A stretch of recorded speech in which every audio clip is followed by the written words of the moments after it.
ক্ষতবিক্ষত যন্ত্রণা নিয়ে যারা এখানে দাঁড়িয়ে দাঁড়িয়ে তারা বক্তব্য রাখলেন,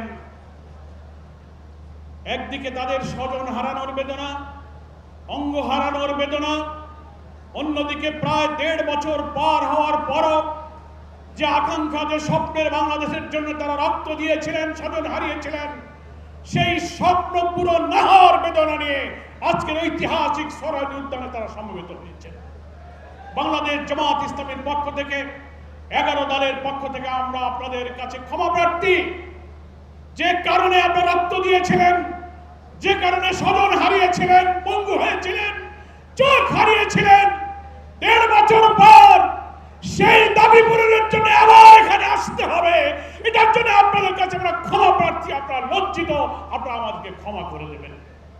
কিন্তু আজকে জুলাই যোদ্ধা শহীদ পরিবারের বক্তব্যে পরিষ্কার হয়েছে, সরকার জনগণকে বিভ্রান্ত করার যত চেষ্টাই করুক, যারা জীবন দিয়েছে, অঙ্গ দিয়েছে, ত্যাগ করেছে, আরো ত্যাগের প্রয়োজন হলে 18 কোটি মানুষের মুক্তির জন্য এই গণভোটের রায়কে বাস্তবায়নের সংগ্রাম আমরা দুর্বার গতিতে এগিয়ে নিতে চাই।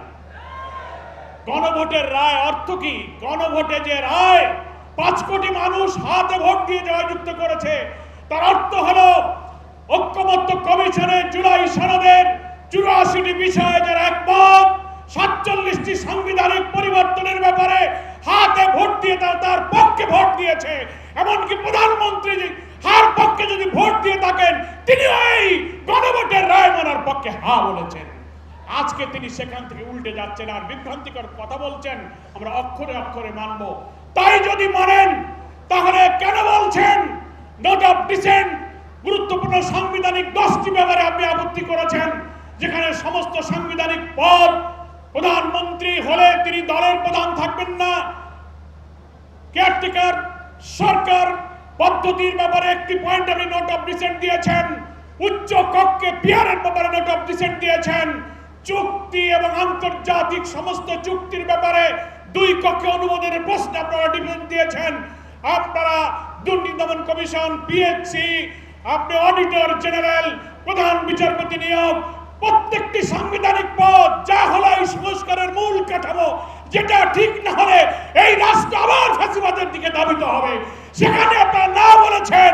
অথচ জনগণকে আপনারা শুভঙ্করের ফাঁকি দিয়ে বলছেন আমরা মেনে নেব।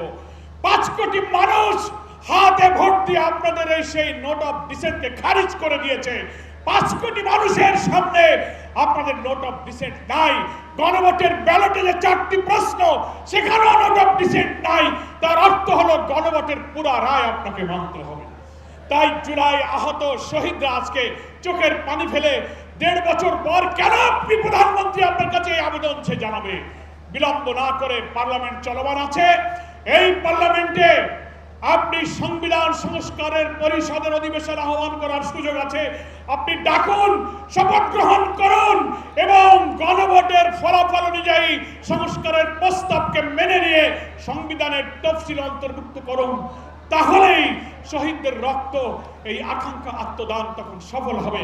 তা না হলে আবার যদি রক্তাক্ত আন্দোলনের দিকে এই শহীদদেরকে ঠেলে দেন, জাতির কাছে আপনাদেরকে নির্মম পরিণতি বরণ করতে হবে, যেটা 5 আগস্টের বিপ্লব থেকে আপনাদেরকে শিক্ষা নিতে হবে। আমি আজকের এই ময়দানে উপস্থিত